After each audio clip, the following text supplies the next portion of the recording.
Kundalini Serpent and the Godhood. Collection of writings by Purr. Advanced Kundalini Stages in Progress 2. Godhood by Kundalini 3. The Final Stages of Tantric Yoga 4. Update in the Kundalini Process 6. The Philosopher's Stone rediscovered 7. About the Kundalini 8. Spiritual Satanism and Material Power 9. Empowering the World by Expressing Ourselves 11. Hades will rise on earth 12. I will be revealing the knowledge of Godhood 13. Philosopher's Stone 14. Kundalini and Animals Important Read 18. Cobra Breath 20. The Truth About the Serpent 22. Mother Earth's Ascension into the Fifth Dimension 24. The Higher Reality and Dreaming, Serpent Wisdom, 25.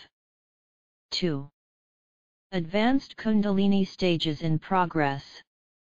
I have been intensely working with Kundalini energy for a very long time now. My nervous system has adapted or transformed in a way I haven't heard about. During my Kundalini training, my Ida and Pingala nerves were really stimulated. These nerves began getting stronger and stronger until my energy pathways changed. They may have united. I am unsure still, but when I stimulate my pineal gland or my sacral, male elixir meditation, the excreted energy flows along the spine instead of flowing everywhere. For example, when I stimulate the pineal gland, instead of the energy rising to the top of my head, it rides down my spine from my 6th chakra. This may indicate real spiritual progress towards perfection. In Magnum Opus, you directly take the elixir energies and circulate them into the chakras, but from my Kundalini experience, when you hit an advanced point in Kundalini, secreted elixir energies automatically and directly flow through the chakras on its own.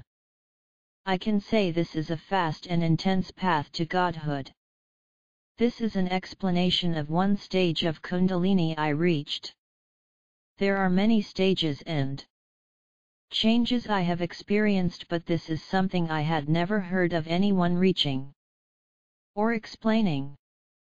I discovered an ancient technique that has been kept secret for a very long time. It's called the Cobra Breath. It's a breath that directs sexual energy up the spine, empowering all the chakras. It's extremely powerful. Maxine had a sermon a while back about it, and she may reveal it to the groups. I have been working with the technique long before that sermon. My yoga is based on this one technique, as it is so natural, like the breath of life. And it's like an all-in-one technique for empowerment. There are variations and other uses for it, as I have discovered from experience. There are many other out there who know of this technique but keep it a secret, as it is tradition. I may reveal the technique to this group on my own and how to effectively use it. I have heard of people who have used this technique for years, but I haven't heard of experiences like my own. It is because I also power meditation along with this technique, which seriously amplifies your power and progression. In my opinion and from experience, this technique is not useful if you haven't yet awakened all your chakras and opened all the blocks in your chakras. This technique was powerful and useful for me because I had already established my own power from power meditation, and I cleared all the blocks in my chakras. My advice to you is activate and empower your chakras, really empower them. They Stronger you are, the easier progression will be. I'm speaking from experience. Spend most of your time with power meditation, tantric yoga, and the cobra breath is not necessary until you're really strong in power. Hail Satan! 3. Godhood by Kundalini. I have said before, I have reached a level in Kundalini that I have not heard nor read anywhere else. I reached the point where elixir energy, when secreted, flows directly through the spine and the chakras. This may be the uniting of the Pingala and Ida nerves, twin serpents. This working is similar to the magnum opus but through the path of the Kundalini. While the magnum opus requires the ability to control and direct energy, Kundalini Yoga is more of a physical and natural path which requires physical movement and controlled breathing. With Kundalini Yoga, it requires minimal control of your thoughts. With all this said, I am left at a point in progress. Now that I have the elixir energies flowing through the chakras at the point of stimulation of the pineal gland or sacral, the question comes up of how these energies are to be properly clean/balanced/united. Thinking from a Kundalini yogi's point of view, how the hell are the elixir energies going to be clean/balanced/united without the ability to control energy? This brings up the Kundalini/sexual energy itself. At this stage, the female elixir, male elixir, and sexual, Kundalini, energy all flow through the spine when their glands are stimulated. This brings up the possibility of the Kundalini energy being the key for the uniting of the male and female aspects of the soul. I would also like to mention that at this stage of Kundalini, after the elixir energies or Kundalini energy flows through the spine, it flows through and empowers the aura. This brings the aura into the process of Kundalini Yoga, towards godhood. Also the Ida and Pingala nerves, serpents, have characteristics of the elements. I have felt increases of the fire element and water elements just from Kundalini Yoga. This also brings the elements into the process of Kundalini Yoga, to godhood, without having to invoke them yourself. I am posting this to help those understand the Kundalini path towards godhood. I haven't read anywhere on the internet about the real satanic path in Kundalini, and I will help bring the knowledge of this path. There is some misunderstanding about Kundalini on here. I also have an update in my progress. I recently reached a new level in Kundalini progress.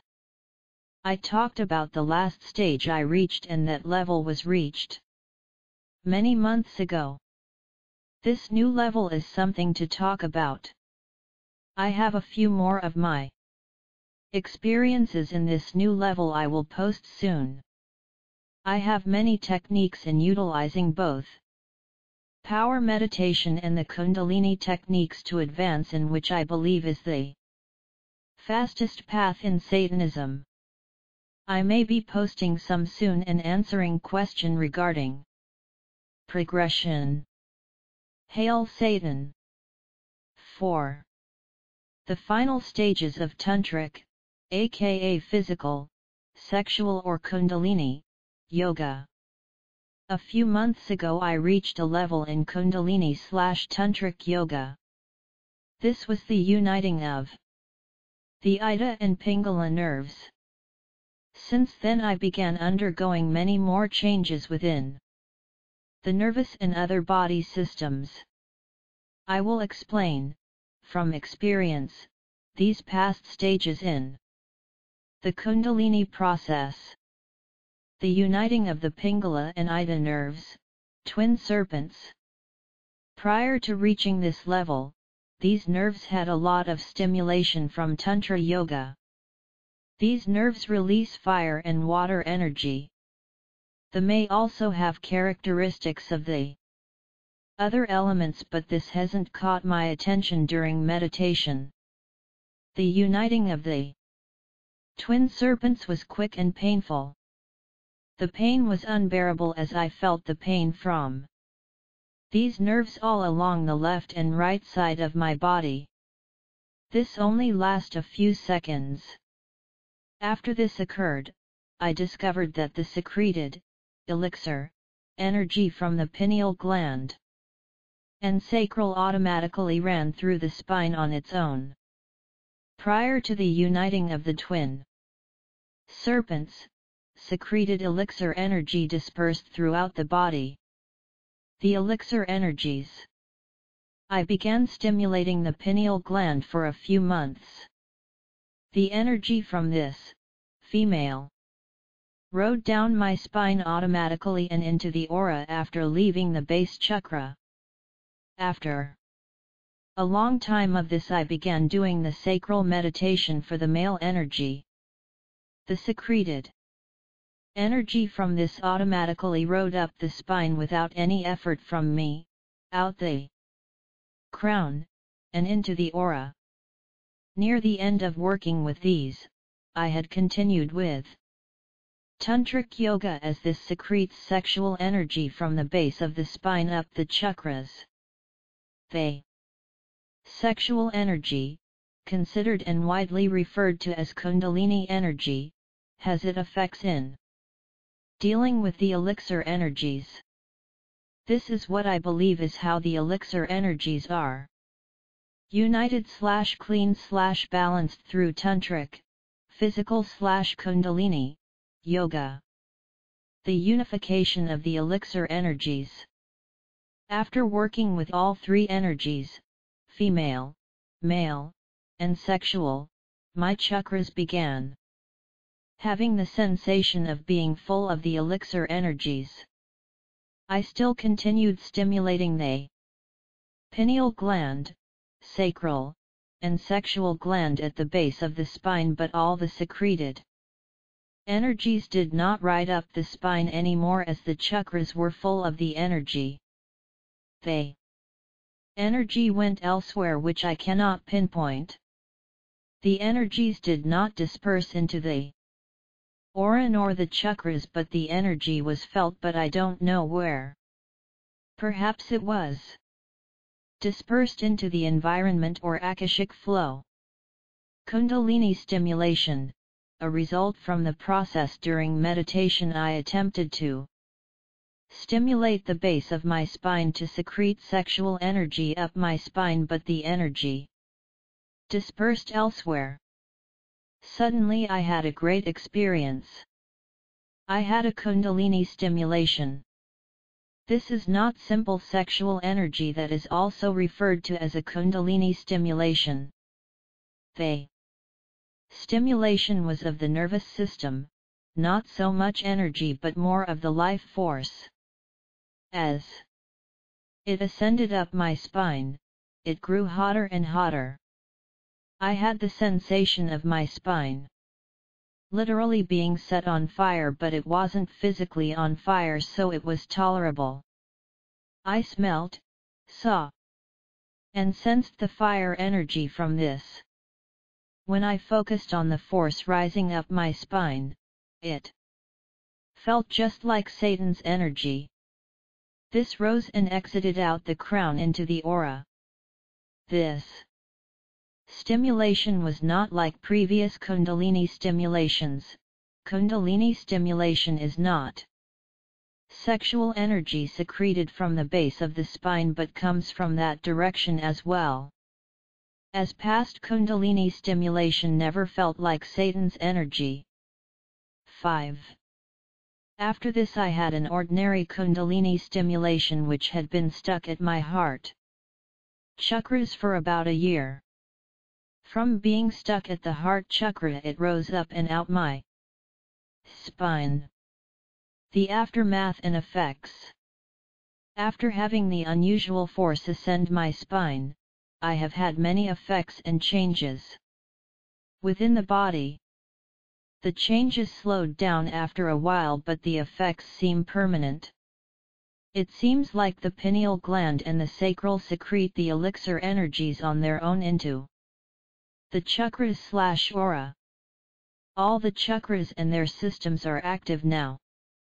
A few examples: my sexuality and libido have been messed up from all the tantric yoga I've been into.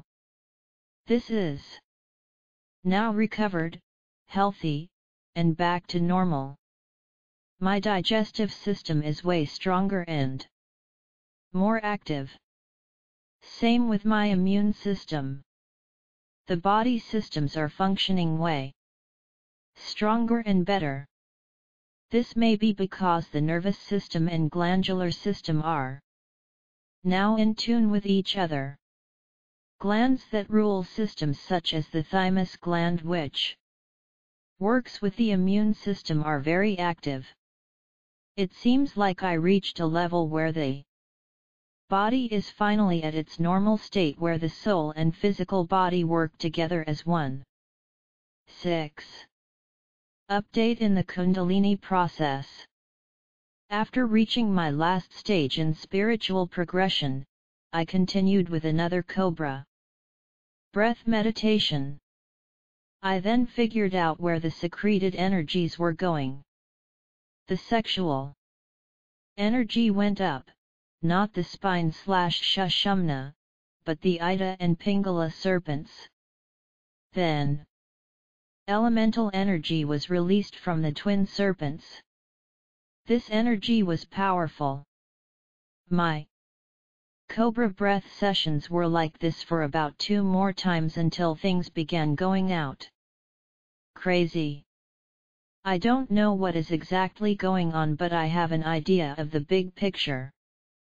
At one of my last sessions, I did cobra breath along with a pineal gland stimulation.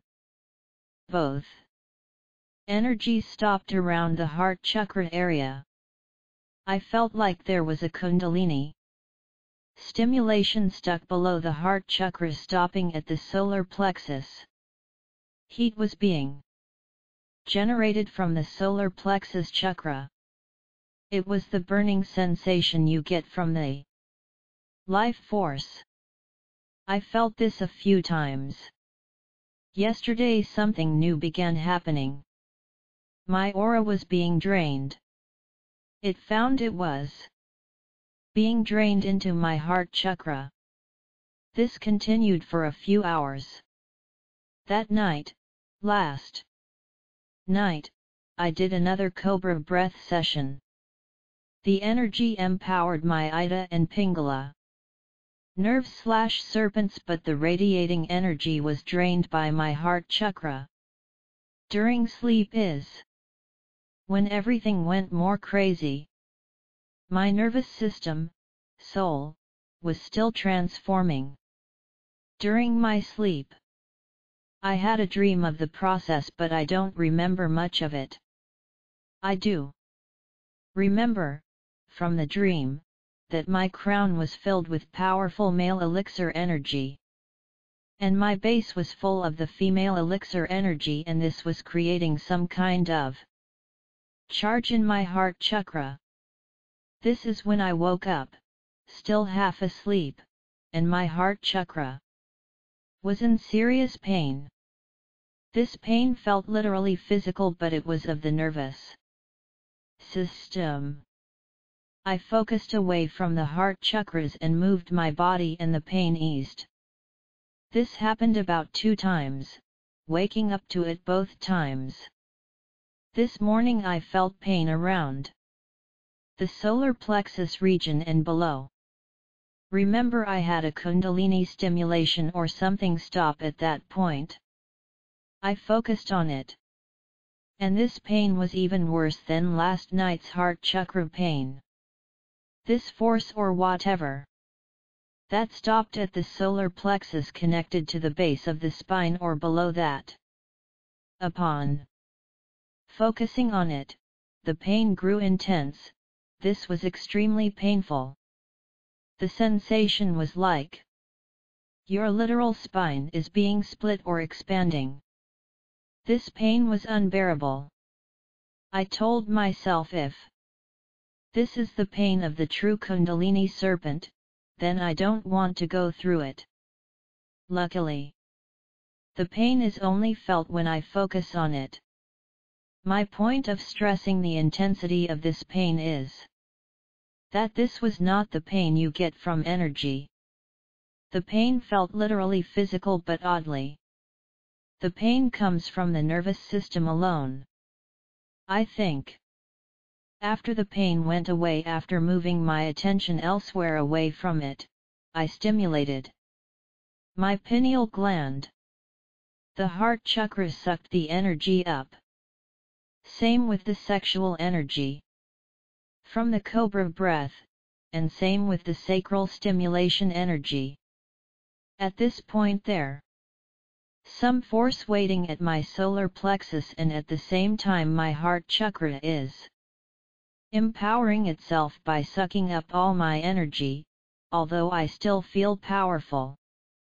Perhaps this painful force is waiting for the heart chakra to complete its job before continuing its path up my spine. Hail Satan! 7. The Philosopher's Stone rediscovered. The Philosopher's Stone is the all in its purest form. Our ultimate goal is perfection and godhood. The stone brings just that. To achieve perfection and reach godhood is to unite the Ida and Pingala aspects of the soul. These are referred to as the twin serpents. Each has their own characteristics of the soul, such as one is female and the other is male. One is electric while the other is magnetic, one rules coldness while the other rules heat. And one rules the left side of the brain while the other rules the right side. The goal is to unite these aspects of the soul. Sexual energy can unite these two parts of the souls within the chakras and aura. This comes from Kundalini Yoga. This is a quick, powerful path to ascend the Kundalini, but the Philosopher's Stone is another path with much more benefits. The Philosopher's Stone contains within itself the purest form of perfect, or the all. The stone itself is a process within itself. This is the formula. Your bioelectricity plus Kundalini, male plus female plus sexual elixirs, plus magnetic and electric fluids equal Philosopher's Stone. They are all made of each other. Bioelectricity is of Kundalini, which is of magnetic and electric energies. Kundalini is bioelectricity and the union of magnetic and electrical fluids. Magnetic and electrical fluids, when united, are bioelectricity and Kundalini. Excerpt from Initiation into Hermetics. The electric and magnetic fluids. According to the information given in the theoretical part, there are two kinds of fluids, originating in the four elements, namely the electric and the magnetic fluid. The electric fluid comes from the fire principle, the magnetic one from the water principle. The air principle is the mediating element between the two. The earth element is bipolar, hence containing both fluids, and it is electromagnetic. Electric in the center and magnetic on the periphery.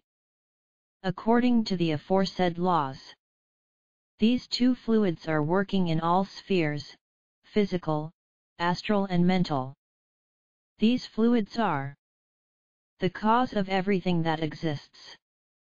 The Ida and Pingala aspects of the soul have characteristics of the entire formula.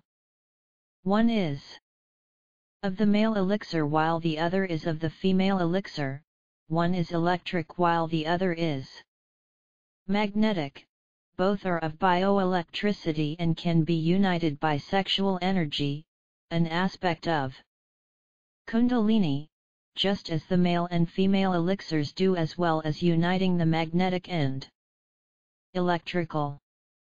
In the case of uniting the magnetic and electrical fluids, sexual energy should be renamed uniting energy.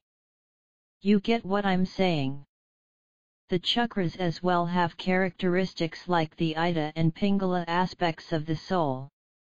Some are male while the other are female, some are electric while the others are magnetic, and they unite with sexual, or uniting, energy. The chakras themselves are of bioelectricity, have magnetic and electrical / or male and female counterparts that can be united by Kundalini, which is of bioelectricity, which is of magnetic and electrical fluids. You see its cycle. That is what you call the all or perfection in its purest form. The stone, when correctly made, is like a perfect chakra. 8.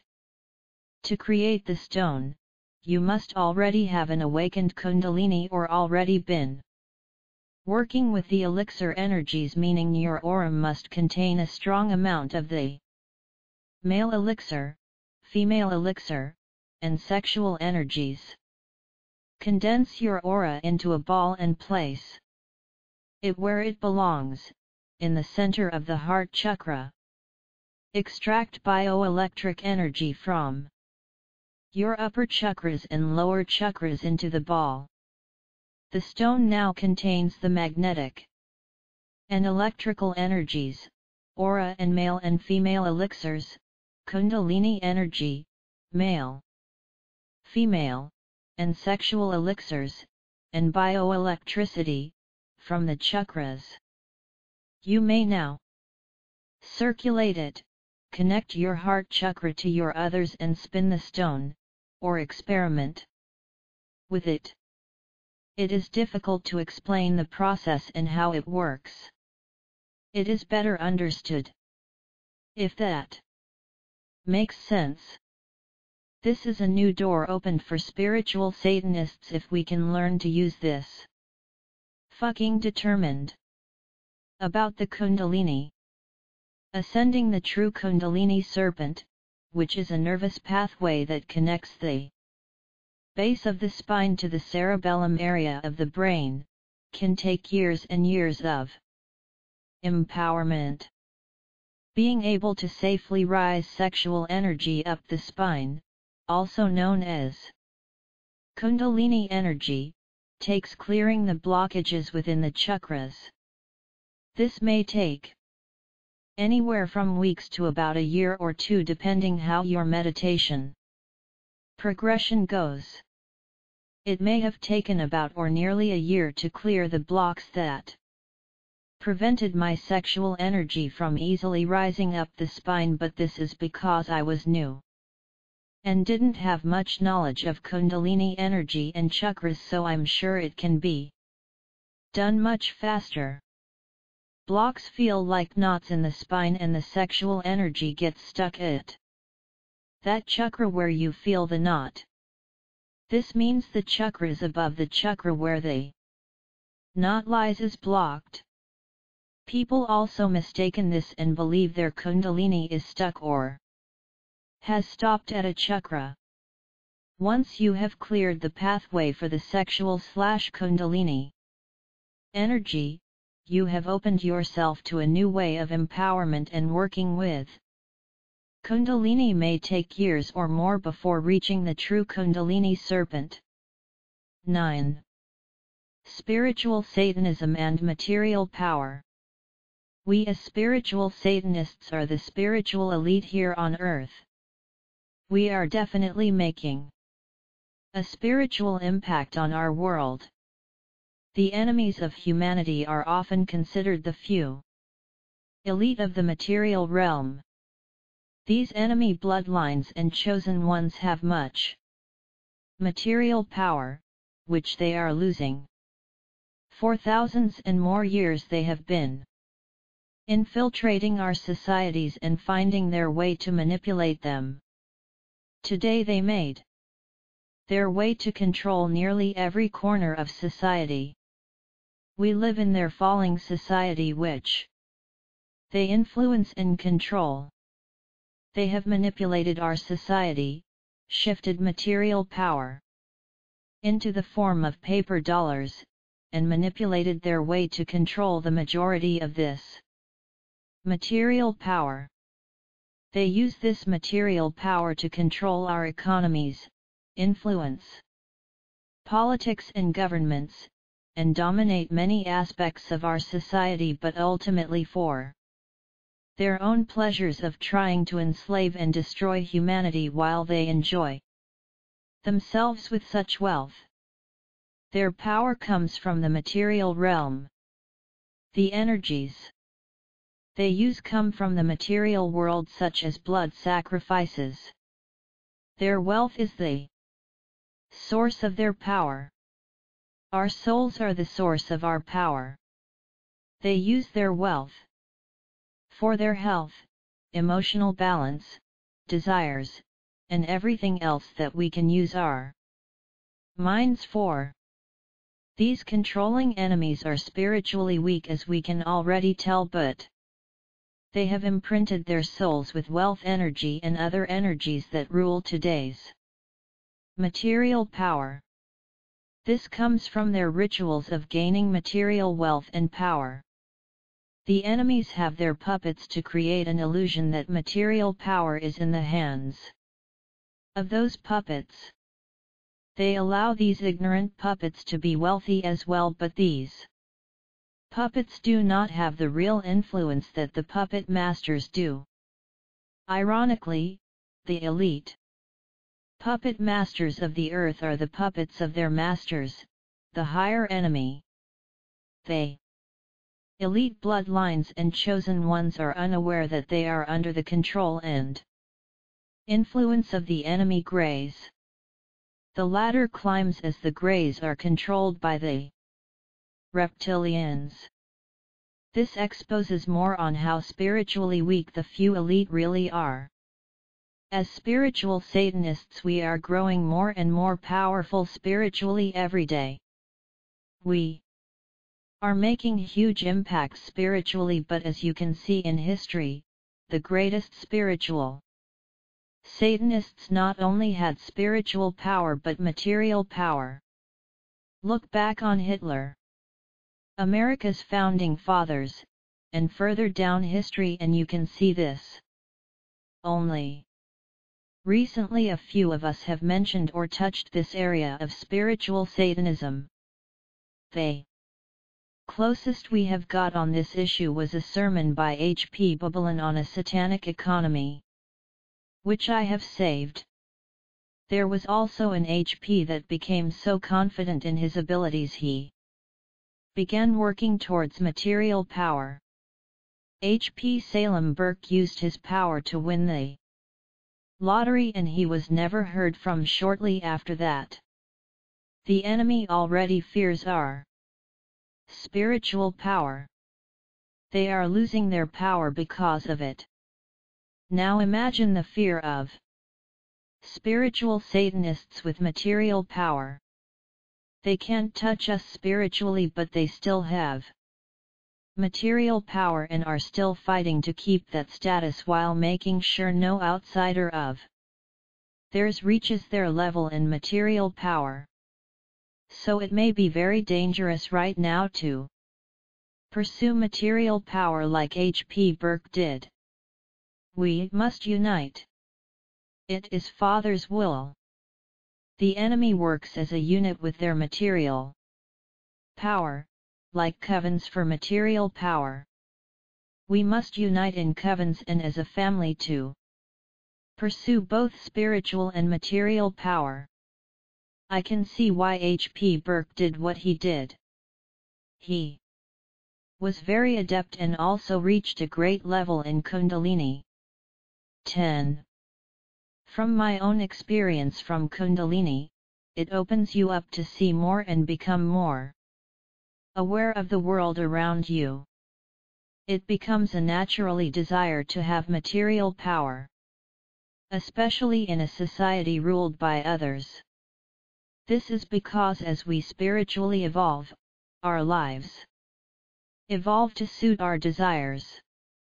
Today's society is undesirable for a spiritual Satanist, especially if you're undergoing Kundalini transformations. Today's society and the enemy attempts to influence you into believing you're insane or can't handle life when you're spiritually empowered. I have been opened up to this new path to material power. I know it's dangerous. This is something we must do as a team. Recently I posted information about the Philosopher's Stone. I have been working with it and it can quickly and powerfully saturate/program your soul with your desires.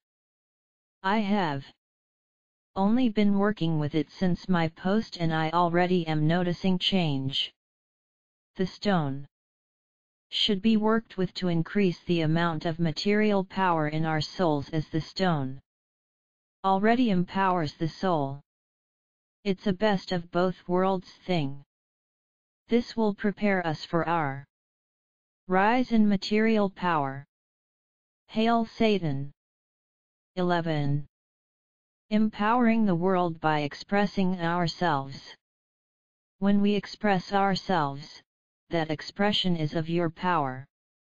For example, when you express love to another, you direct love energy generated from your soul into theirs. The power of your expressions come from the power of your soul.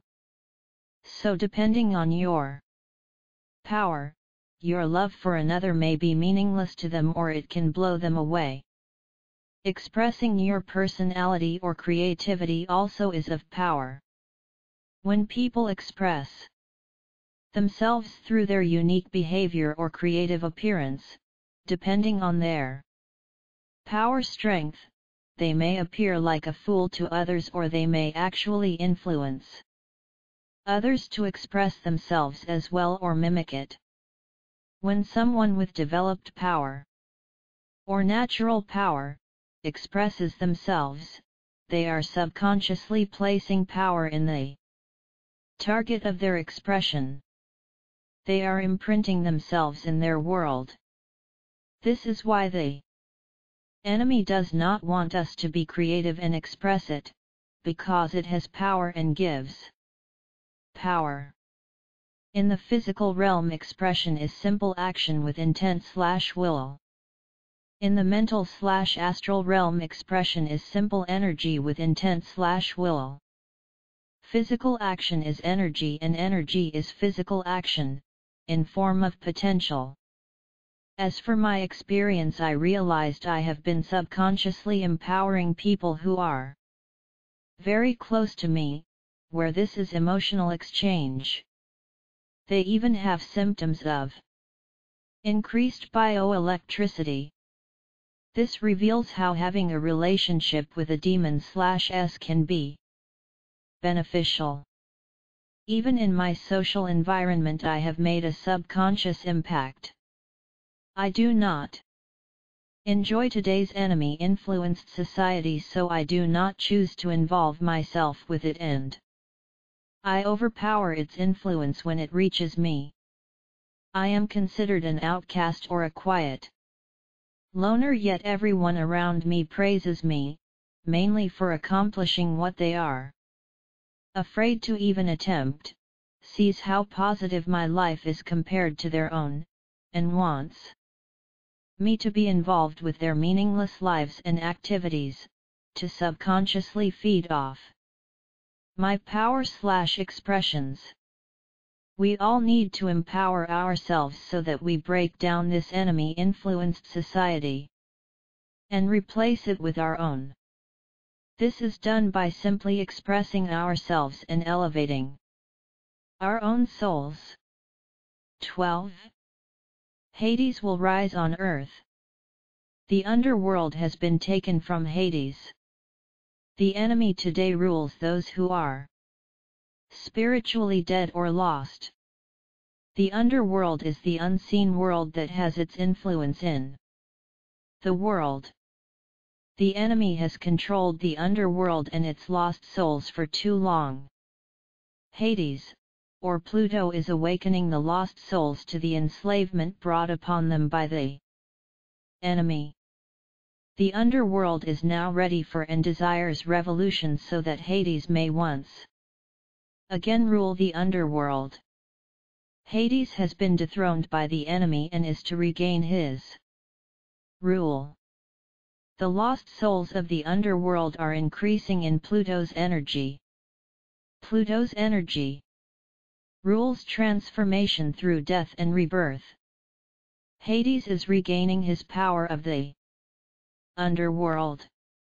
Hades will regain control over the dead and use this army to destroy the enemy, to regain his rule. The enemy will be kicked out of the underworld and will be exposed to the world. Hades is very angry. If you know astrology, you can see how Pluto will make impact on Earth very, very soon. This summer begins the rise of the underworld. There will be chaos and destruction through transformation. 13. I will be revealing the knowledge of Godhood. I speak from only experience as my knowledge has came from experience. Listen, my brothers and sisters, I know the fastest path to Godhood. I am very near Godhood, as I will explain in a bit. The following is the ladder of stages to Godhood that I have progressed through and is the quickest and fastest way to Godhood. The opening of all the chakras, power meditation. Empower the chakras until all blocks and knots are gone. The Sushumna needs to be transformed first with sexual energy, Kundalini stimulation. This is done by Cobra breath, Tantric yoga, Kundalini yoga and spirit sex. Then the pineal gland and sacral need to secrete their energies into the chakras/aura. Until chakras are full of male, female, and sexual energy, stimulation of pineal, sacral, Kundalini glands. After Sushumna has been transformed, elixir energies will be directed through the chakras all on their own upon stimulation of the glands. This is the preliminary exercises of the magnum opus with sexual energy involved as in the above step. The initial rising of the Kundalini occurs. A nerve cord, not energy, will rise from the base of spine into the cerebellum. The creation and usage of the philosopher's stone, circulation of stone. I will reveal this knowledge very soon. Nervous system, soul plus body, transforms with stone's energy. This will be felt. Final stages of magnum opus occur. Merging of the Ida, Pingala, and Sushumna, balancing of the chakras, union of spirit and earth.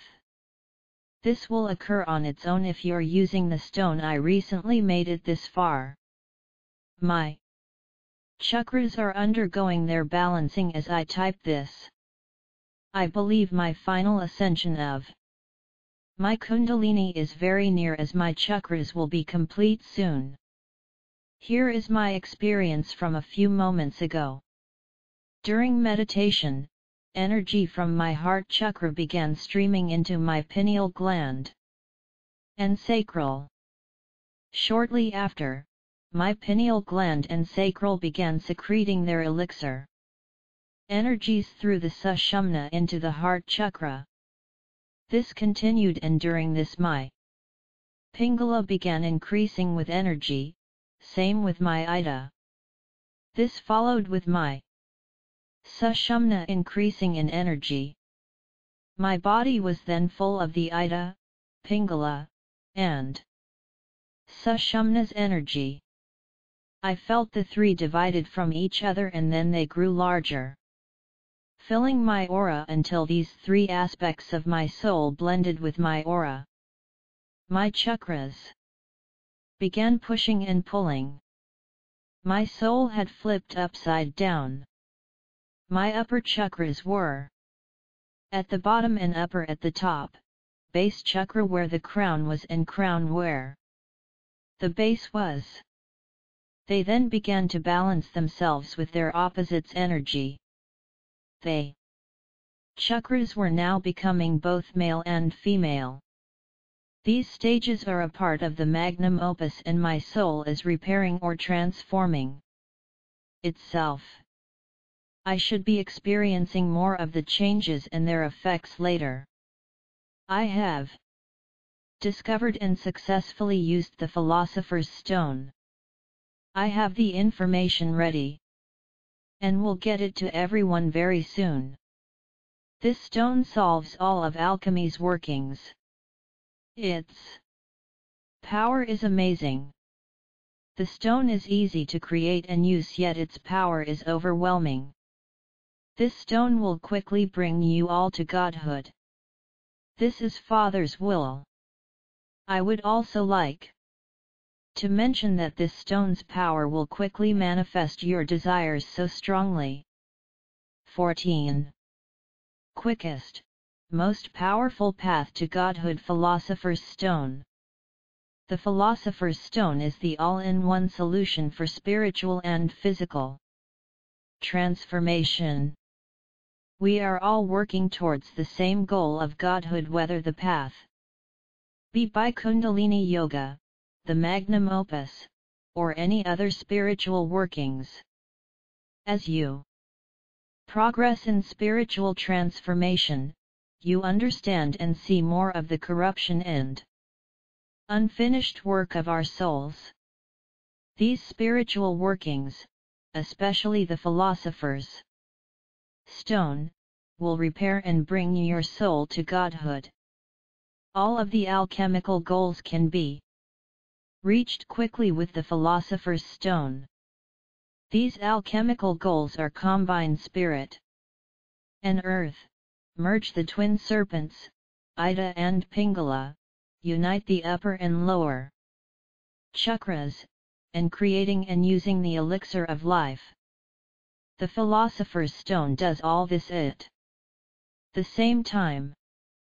The Philosopher's Stone is always recreating itself, in a way always going through death and rebirth. The Philosopher's Stone is in itself a constant transformation, always active. Once the body completely adjusts to the stone's energy, the body will always be recreating itself, always keeping your body active. This is how immortality works, as the elixir of life is always recreating itself, staying always active and new. As for magical workings, with the stone you can multiply the power of your intentions as many times as you like. And the stone continues to multiply the power of your intentions as long after it is programmed. The process, the explanation and understanding of how the stone works is a pain in the ass. The Philosopher's Stone contains the elixir of life, the soul, and aura. That is the formula. These ingredients of the stone are all made of each other, the same thing, but separate. The aura is made of the very energy of all the physical world, electromagnetic energy. The soul is made up of bioelectricity, but the upper chakras are magnetic and the lower chakras are electric, yet both sets are bioelectric, which is electromagnetic.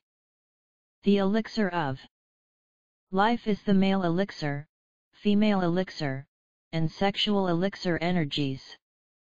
Male is electric, female is magnetic, and sexual is electromagnetic while all are bioelectric. Since our body runs off bioelectricity, our aura is bioelectric as well. Electric and magnetic energy, male and female, are united by electromagnetic energy, sex, which creates electromagnetic/bioelectric energy, male plus female plus sex/ or just sex. From this bioelectricity/electromagnetic energy, male plus female plus sex/ or just sex, unites electric and magnetic energy again, and the process is continued. The way it processes is that male, electric/bioelectric, plus female, magnetic/bioelectric, plus sexual. Electromagnetic/bioelectric, energy equals sexual energy, electromagnetic/bioelectricity, which is both male, electric/bioelectric, and female, magnetic/bioelectric, again. The stone creates the very energy that creates the stone. If you cannot understand this, I'm sorry, there is no other way to explain the process. 15. Workings of alchemy. To merge the twin serpents, Ida and Pingala, is to merge the male and female aspects of the soul. Each serpent or aspect of the soul is 1/3 of an already perfect soul. There's the male, Pingala, female, Ida, and sexual, Sushumna, parts of the soul. To reach godhood, these parts of the soul need to completely merge. This is usually done with Kundalini Yoga, as it increases the sexual energy, the power, of the Sushumna, which brings the male Ida and Pingala together. This is best done by sexual relations with demons or the cobra breath technique. The Philosopher's Stone does this as well. The process of how can be found in the above paragraph. The Ida is the female elixir, is magnetic energy, and is bioelectricity/electromagnetic energy. The Pingala is the male elixir, is electric energy, and is bioelectricity/electromagnetic energy. The Sushumna is the sexual elixir, electromagnetic, and is bioelectricity. To combine spirit and earth is to combine the soul with the energy of the physical world. These two are united by the elixir of life, which is made of both energy of the soul and the energy of the physical world. The stone does this. Uniting the upper and lower chakras is the same as merging the Ida and Pingala aspects of the soul. Upper chakras are feminine, magnetic, and bioelectric/electromagnetic, while the lower chakras are masculine, electric, and bioelectric/electromagnetic. The heart chakra is sexual and bioelectric/electromagnetic. The stone unites these. The elements, fire, earth, water, air, quintessence, are all from electric, magnetic, or electromagnetic properties. The soul's Ida, Pingala, and Sushumna are of the elements. The stone will awake the elements within the soul. Stages of progression. From experience, I have learned of major stages in spiritual progression. When we progress, we repair our own souls and bodies, as they both have been corrupted and cut off from each other. After doing the cobra breath technique for so long, my Sushumna transformed and it impacted my physical body. My sushumna was repaired from what I experienced. Prior to this change in my body and soul, my elixir energies would flow freely throughout the body after stimulation of their ruling glands. After the change, after stimulating the elixir glands, pineal, sacral, sexual glands, the elixir energy would automatically flow through the sushumna. The male elixir would flow up through the chakras and into the aura as sexual energy already did, and the female elixir of the pineal gland would flow down the sushumna through the chakras and into the aura. The body/soul now directs the elixir of life energies into the soul, body, and aura on its own. This is a big stage and it reveals so much. This stage is important and needs to be revealed to further understand and create the Philosopher's Stone and its working. I would also like to mention that after your chakras become completely full of the elixir of life, you can expect your Kundalini's initial rising. The Philosopher's Stone is extremely powerful. Your body will be impacted as well as your soul. You have been warned. 16. Spiritual requirements for the stone. I recommend to begin working with the stone only after your sushumna has been transformed in the way mentioned above. To reach this level, stimulate your Kundalini often so that sexual energy rises up the chakras, empowering the sushumna. This can easily be done by the cobra breath technique, frequent sex with a demon, or simply empowering your base chakra often. Once this level is reached, empowering your chakras and aura with the elixir energies is way easier and quicker. All the elixir energies should already be strong in your chakras and soul. This is needed and is important for the creation of the Philosopher's Stone. All chakras must be at awakened and strong. Preparation. To prepare and meet the requirements for the stone's creation, perform the following. Meditation for a few weeks. Condense your aura into a small ball of light and circulate through all the front and back chakra extensions, as well as stimulate the pineal gland with it. Finish at the base chakra and then place the ball a few inches below the base chakra directly on the Kundalini serpent and hold it until it activates sexual energy up the spine. Store the ball in the center of the heart chakra where it belongs. The empty space in the center of the fully empowered heart chakra is the space for the stone. Next time you do this meditation, condense the aura into the previous ball. As this builds its power, save this ball for the stone's creation. Be sure to be frequently doing the sacral meditation from the magnum opus preliminary exercises to get the male elixir going as well. The soul must be prepared before the creation of this stone. The creation. Extract a bit of bioelectricity from each of the 7 main chakras and place it into the ball.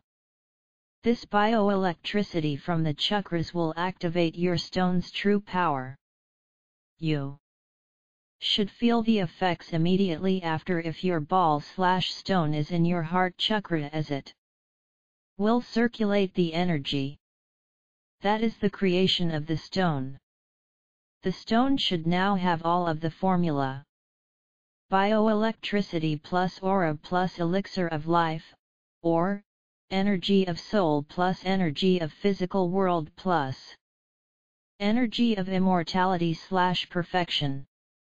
Cautions. You should be able to feel the stone's new kind of energy. You may be able to feel the stone's process and may now understand how it works. If the energy is too strong for you, place the ball elsewhere, such as your astral temple, as the heart chakra serves to circulate its energy throughout your soul and body. Work with it until you are able to keep it in your heart chakra. This stone is extremely powerful. It is the quickest and fastest way to godhood.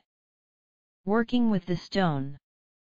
To empower the stone, you pretty must recreate it, but adding on to its power.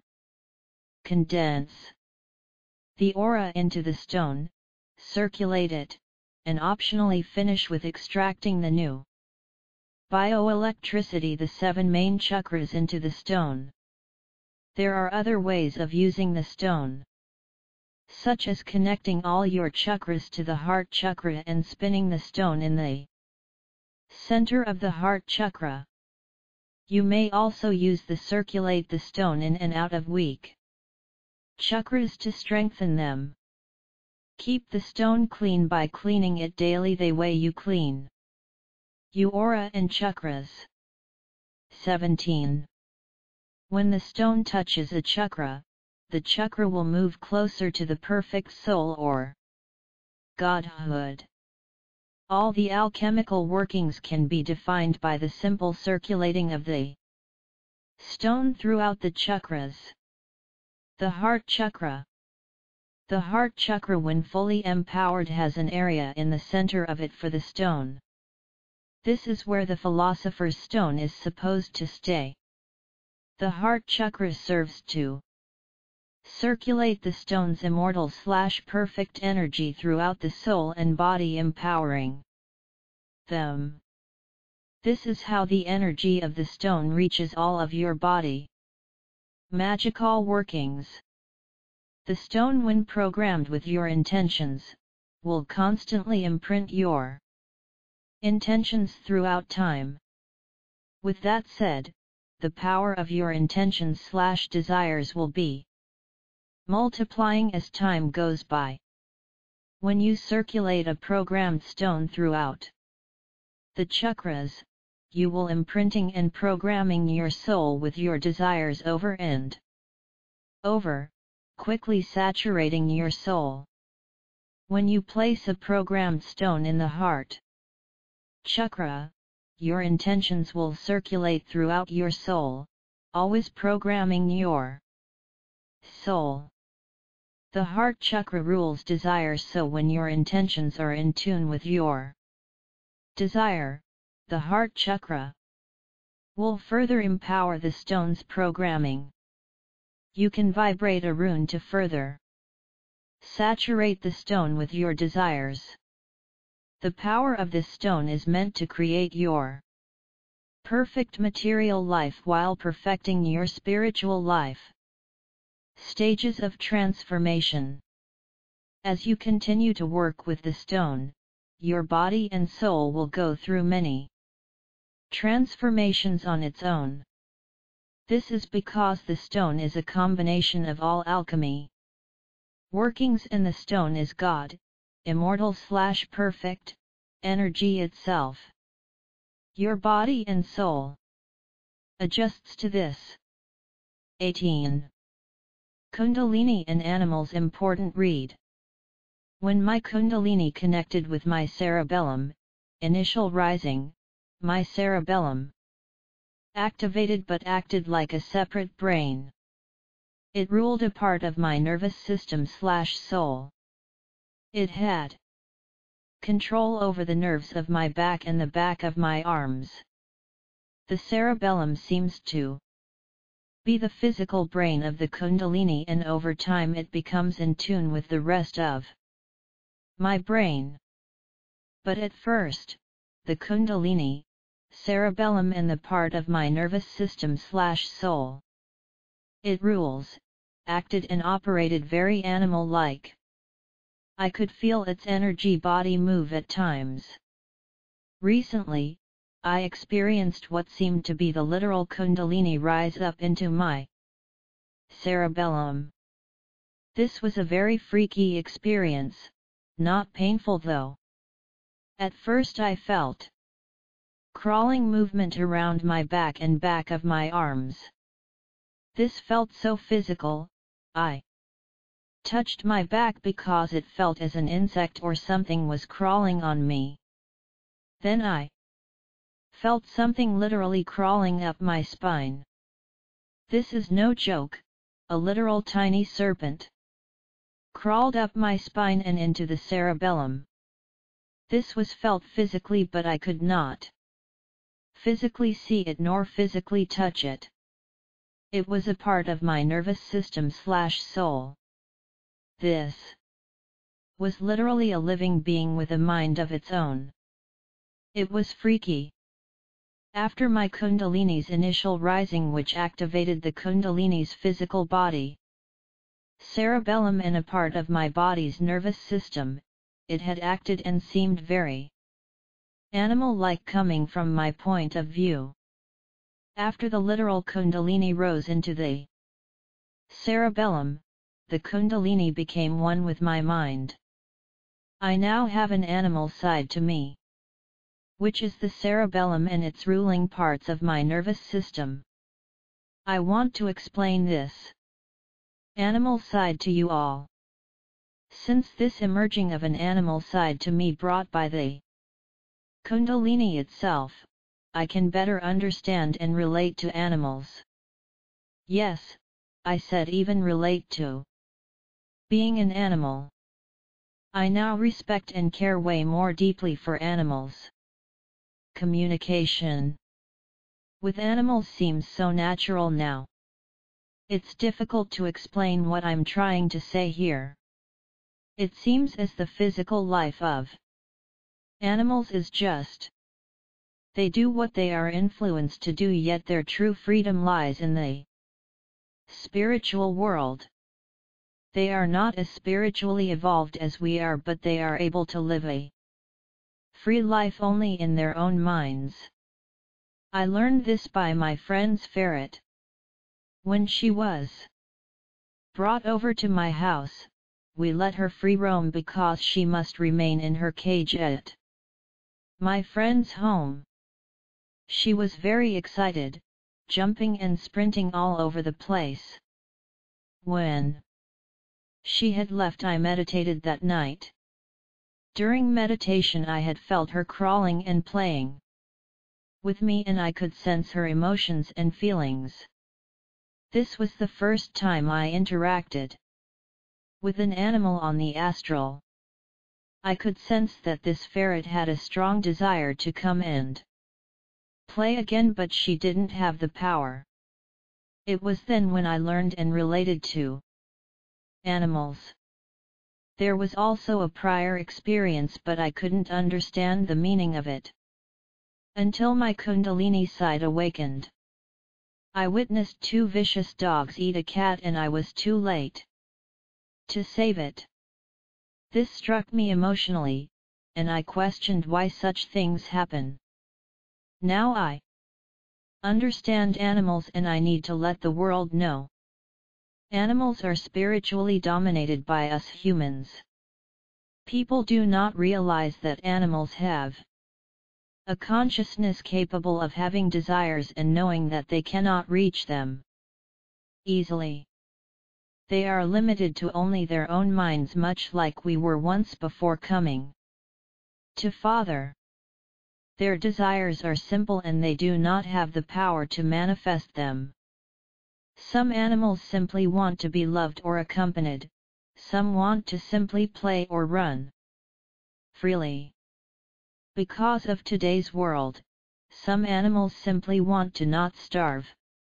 Free roaming. My home meant everything to my friend's ferret. 19. Spiritually lost humans are programmed to desire way too much. The Kundalini will bring a much more meaningful life with simple desires. This is how I am because of it. In this sense, animals are superior as the simplest things can mean absolutely everything to them. If they were to be able to reach their very simple desires, then they would be in paradise. I am speaking for animals. This earth is not for just humans, we share this earth. It is our responsibility to let animals reach their desires. It is fucking sickening to see animals be neglected and abused. It strikes me emotionally to see this happen. How can someone possibly abuse an animal that has done nothing but desire a happy life and have not the power to manifest it? I am asking all spiritual Satanists to help animals with your mind power. When you witness animal abuse, curse the ones who abuse the animals. Let there be justice. Don't let any more freedoms be taken away from animals. They do not deserve to be blocked from their desires or be mistreated. I am not suggesting adopting or taking in all the animals you can under your wing. I am suggesting to magically help animals as you see fit. If you cannot understand or communicate with animals, then do all animals a favor and rise your kundalini. I am taking this very personal as I will not stand to see the enemy abuse animals. I hope you all help our other brothers and sisters. Use your powers to help animals reach their desires. We have this responsibility and your kundalini will make you aware of it. It is the kundalini in me that desires to help our animals. 20. Cobra breath. To perform the cobra breath, sit down. I had my legs crossed. Lightly press your tongue against the roof of your mouth as in the sit-carry breathing exercise, link below. This, and keep it there. Apply the root lock, contract anus/perineum muscles, and hold. Don't apply too much pressure, you're not working them out, just contracting them. This creates the root/circuit for sexual energy to rise. The inhale should be as the yogic complete breath, but honestly I did a simple inhale. Slowly inhale through the nose. Mouth closed, I did this and kept my tongue gently pressed against the roof of my mouth, while focusing on, not directing, energy climbing up the spine from the base and out the crown. You won't feel sexual energy rise on the inhale. You're creating the root for the sexual energy to rise. It will rise after the exhale. Hold for a few seconds, don't strain, this is meant to be relaxed, and then exhale through the mouth. Widen your mouth, like a smile, so that when you exhale with your tongue up, you make a hissing sound naturally. This is one breath. After the breaths you perform, wait for the sexual energy to rise and meditate on it. For sit-carry and yogic breath info, http://www.angelfire.com/empire/serpentis666/yogic_breathing.html. I would recommend starting off with 2 to 3 good relaxed cobra breaths, I'm serious. There were many times I only did 3 breaths early on and the impact was as heavy as weeks of power meditations. In the beginning you won't feel much, but don't underestimate it as it. The sexual energy gets stronger each cobra breath session. I need to discuss the cobra breath more as it is very beneficial and I feel will change everything. This technique is an all-in-one empowering technique, a direct advance towards Kundalini. It only takes literally a few seconds to perform, leaving so much time to work on other areas. The Cobra breath is very natural. It should be renamed the spiritual breath, as it the breath of the soul. Of course, a lot of us need to get out of the beginning stages of spiritual empowerment in order to effectively use this breath. I am talking about clearing all the blockages within the chakras and empower them. Also, I would not recommend utilizing the Cobra breath early on, as it would be pretty ineffective in the fast path to Kundalini. In order for the Cobra breath to really work, you need strong sexual energy, meaning you need seriously strong chakras. So trust me when I say continue strengthening your chakras and wait until you feel progress becoming slow from empowering the chakras. If you're smart, after you unblocked all your chakras, you can work with the Cobra breath, along with continuing the empowering of individual chakras. This will really speed things up. I also learned variations and tips on the Cobra breath. You can direct the sexual energy into specific chakras but create the route to it by focusing and concentrating on the path from the base, up the spine, into the chakra during the inhale. 21. Do alternate nostril breathing exercises before performing the Cobra breath, as this balances the Ida and Pingala currents, leaving the majority of the sexual energy to rise up the Sushumna and not the Ida or Pingala nerves. If you feel an imbalance in power between the Ida or Pingala nerves, twin serpents, perform the Cobra breath with only the nostril of the right of left side exposed. If your left side, Ida, is stronger than your right Pingala, then perform the Cobra breath while covering your left nostril or vice versa. The Cobra breath is a single breath that directs sexual energy up the Sushumna, empowering both the Sushumna aspect of your soul and the chakras with sexual energy.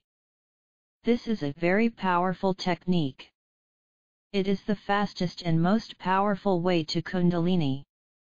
It quickly progressed me, allowing my Kundalini to have its initial rising.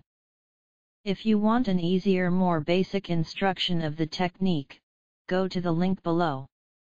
http://www.ehow.com/how_2322034_cobra-breathing-exercise.html.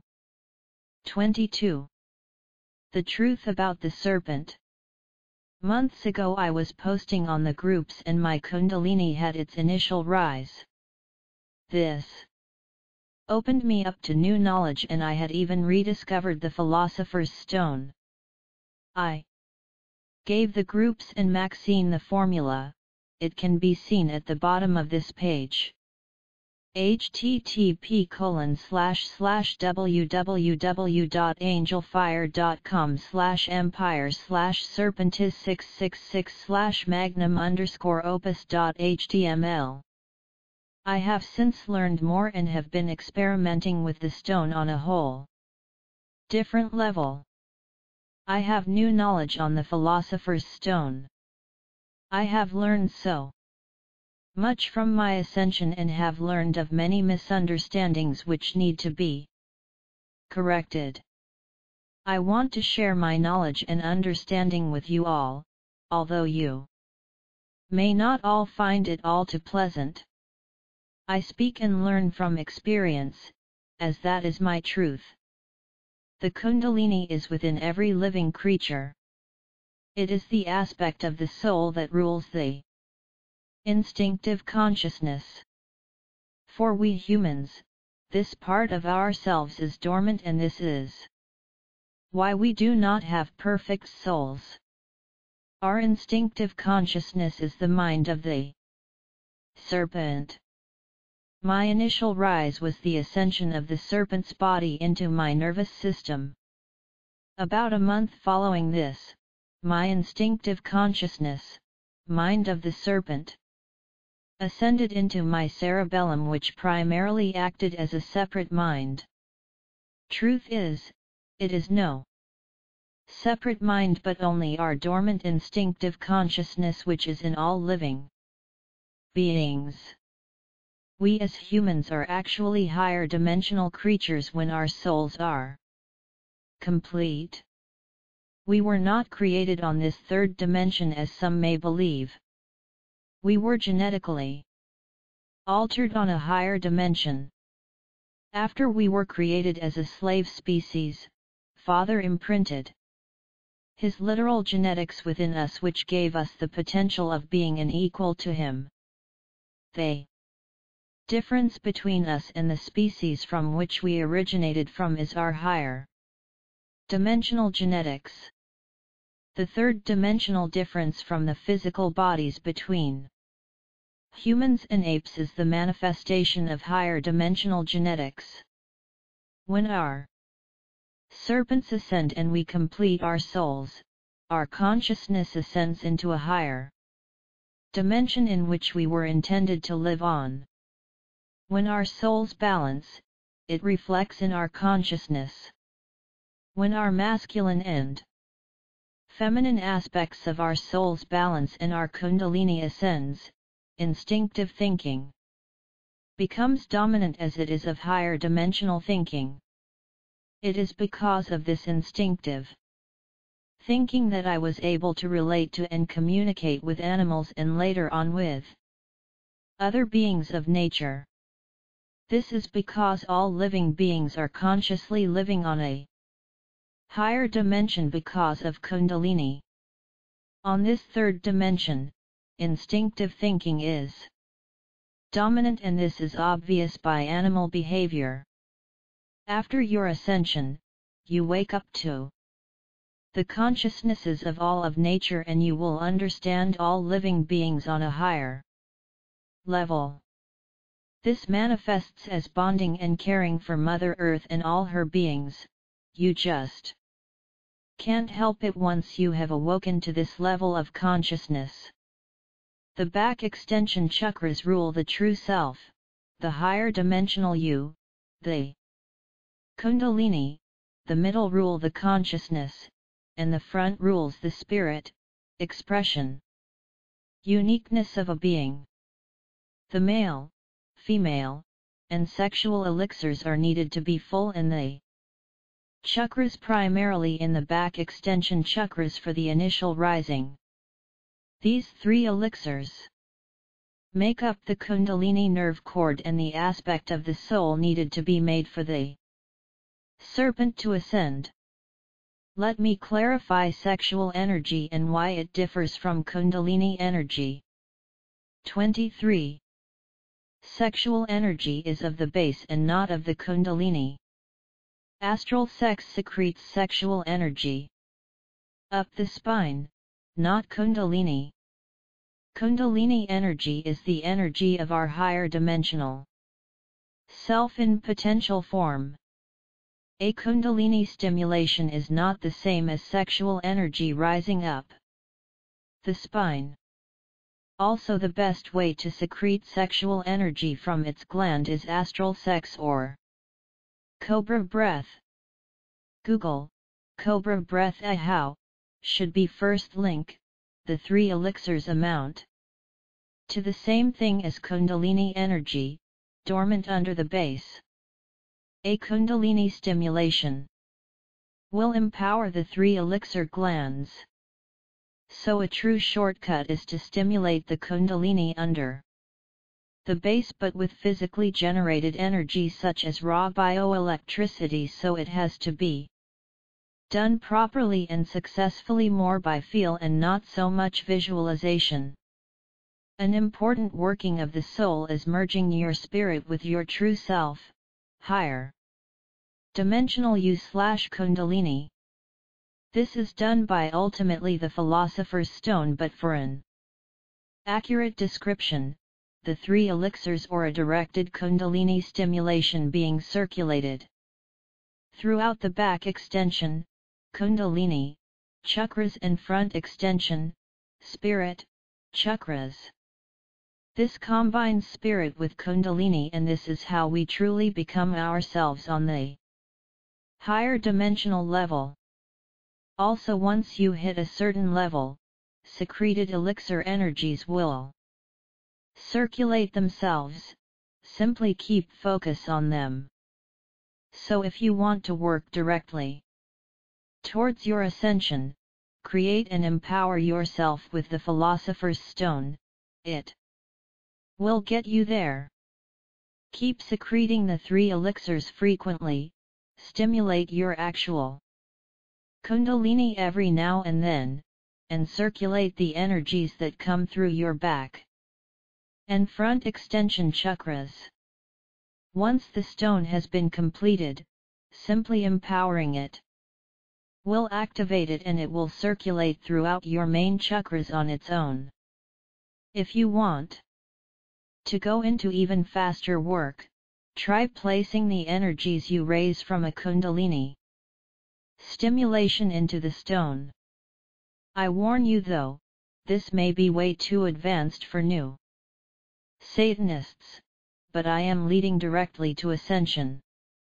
Also, something I should have mentioned above, there is also another kind of ascension that occurred a few days after my initial rise.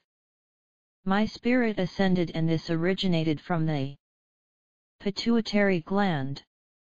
This occurred as a thinner, lighter nerve cord that descended down from my pituitary gland, down the front chakras, around the bottom, and up the back chakras, merging with the Kundalini cord. Stimulating the pituitary gland will also secrete a kind of elixir like the pineal gland, the energy of the spirit. This opens up new kinds of meditations and workings with the stone, as like I said, I have new knowledge about the stone and its workings, but you all can experiment and learn yourselves, as the formula I gave the Joss is simply the foundation of the stone, but it works to ascend the serpent. I have a unique relationship with EA. He has taught me to not view him as a god and not as anyone superior, as we all can be as an equal to his level. Truth be told, the image of Lucifer is in all of us. It is the aspect of my consciousness that has me here writing this for you all, so that you can all do what I have done. You can consider that Lucifer himself is the one making this post, as it is the only aspect of my mind that urges for it. Satan is a part of all of us. He is considered our only God because we are all God. Through Satan we have direction and meaning. When Satan said he has won his earth back, this means we serpents have won Mother Earth back. Satan, my serpent, has ascended within me, and we are showing you all the quickest way to do the same. 24. Mother Earth's ascension into the 5th dimension. I have recently experienced something extraordinary. Mother Earth has been fighting into my consciousness as of late, just until a recent experience. Lately, I have been feeling bottled up rage within me, specifically my base chakra. This feeling of inner rage has been fighting to be let free. My external reality has been triggering it by external influences attempting to control me. At last I set this inner beast free, and to my surprise, it was not simply rage that surfaced, it was an ascension of Mother Earth. I need to first comment that I have recently awoken to the 5th dimension via my serpent's ascension. Because of this, my chakras have been brought up to the Fifth dimension. This is how Mother Earth was able to work her way into my physical consciousness. Mother Earth is a literal being of a higher dimension. Her consciousness lies dormant in the fifth dimension, like the way humans are as well. The physical Earth is the manifestation of our fifth dimensional base chakra. This fifth dimensional base chakra represents external influences of your physical reality, or the most common influences in the world, such as Earth herself. The reason she manifested as rage is that rage was the result of our fourth dimensional base chakra. The fifth dimensional base chakra manifested through the fourth base chakra as its main emotion, rage. When I first opened up and released this inner rage up my chakras, I opened up to the fifth dimensional realization that Earth is a manifestation of our inner selves. It is true that our external reality is a reflection of our inner soul. Once I realized this, she began to ascend up my middle chakras, although I barely felt it in the back extensions as well. This felt like a thin nerve cord similar to the Kundalini cord but much thinner. Now this ascension itself had a little physical manifestation in my external physical reality. Right. When Earth's fifth dimensional self began to ascend from my fifth dimensional base chakra, it began to pour rain outside. As the ascension intensified and rose up the chakras, the rain outside poured heavily. Right when she exited my seventh chakra and aura, the raining immediately stopped. Mother Earth is now in big aspect of my physical consciousness, but ultimately this means my fifth dimensional base chakra has been opened. Mother Earth's consciousness now has been further opened to her fifth dimensional self. As many of you already know, she is supposed to be ascending into the fifth dimension really soon, and my guess is that this is why and how. Purr. 25. The higher reality and dreaming, serpent wisdom. The ascension of my serpent has completely transformed my perception of reality. I have come to understand that this physical reality we perceive is not our primary realm of existence. Humanity has their perception of reality backwards, and this needs to be corrected. This physical reality is nothing more than a small portion of your complete consciousness. The physical brain filters out our consciousness, which is why activating and empowering it is important. This physical reality we perceive is a reality of a very low vibration and frequency, which is why time and space is such a huge factor here. In higher realms, the vibration speed of matter is so fast and frequencies are so high that time is much faster and space is much denser. This explains why our very thoughts manifest instantaneous to our mental perception. This physical reality is the manifestation of the most frequent realities of faster vibration, thoughts, in a specific area of the universe. This is why meditation and magic is necessary to live a desirable life in this physical reality. Our true bodies, the mind, exist on much higher vibrational realms, astral, compared to this physical, third dimension, realm. This is why we can experience anything we desire at will with our mental sensory, but are limited and restricted from doing so in this physical reality. When we meditate, astral project, day, / dream, and think we are using our higher body and performing action in the higher realms. We must not limit ourselves to consciously living only in this physical reality. Our true selves live on higher realities. We as spiritual Satanists are used to only meditating and performing magic when we need to or as a daily routine. This is only limiting our true freedom. We all know that our most frequent / amplified thoughts influence our physical reality, but we fail to realize the reality of the matter. Many people believe they have awoken when they discover the powers of the mind, etc. But this far from the true awakening. We are asleep, otherwise there would be no such thing as dreaming in our consciousness. Many people live their daily lives without even being consciously aware at mostly any single given time. We are always dreaming. When we dream, we are simply experiencing our reality without our physical perception. This physical reality is vibrating at such a slow speed that our physical perception appears to dominate our consciousness. We are always living in the dream world.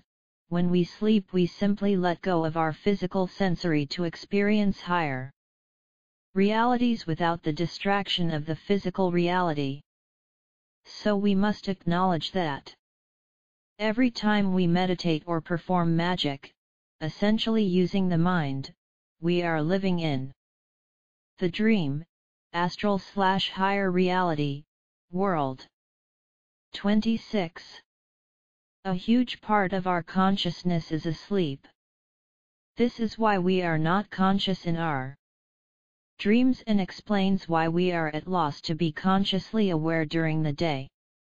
We are always living in the dream world even when we are awake, so we must work on keeping our conscious awareness active so that it may become an instinctive habit for us to always be consciously aware even during our physical sleep. This is called dream yoga. But it is essentially performing void meditation frequently throughout the day, if not all the time. This will train the consciousness to never be asleep. This opens you up to the world of lucid dreaming where anything is possible, from interacting with your guardian, as well as influencing your physical reality from that state. The bigger picture here is that you learn to consciously live in higher realms during both the daytime and physical sleep. The ultimate benefit here is that the most frequent realities you experience in the higher realms manifest in your physical reality. My serpent has taught me that this is how it itself lives as well as all other animals. They consciously dream all the time, during day and during sleep, on desirable realities. This way of thinking and living has a huge impact on someone who has developed serious power through power meditation and / or yoga. In my experience of Kundalini yoga / meditation, my consciousness ascended to a state where my desires / chakras evolved into higher realities, increased vibration / frequency. So I can no longer fulfill myself of a desirable reality here in this physical reality. I have learned to adjust my consciousness into higher realities where I can fulfill myself of desirable experiences.